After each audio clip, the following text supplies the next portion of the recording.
সম্মানিত ভিউয়ার্স, আসসালামু আলাইকুম। আমি আরাফাত সানি, ফ্রান্সের প্যারিস থেকে।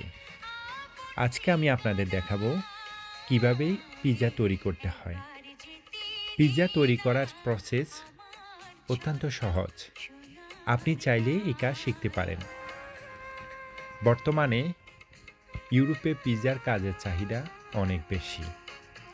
পিৎজা একটি জনপ্রিয় ফাস্ট ফুড। তাই বর্তমানে যারা দেশ থেকে ইউরোপে আসতে চান তাদের জন্য আমার ছোট্ট একটা মেসেজ।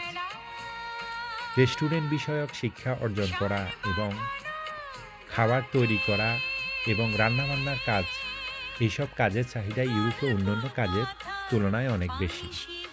তাই এই কাজের উপরে অভিজ্ঞতা আপনার থাকলে আপনি ইউরোপে আসলে অতি সহজে কাজ পেতে পারেন।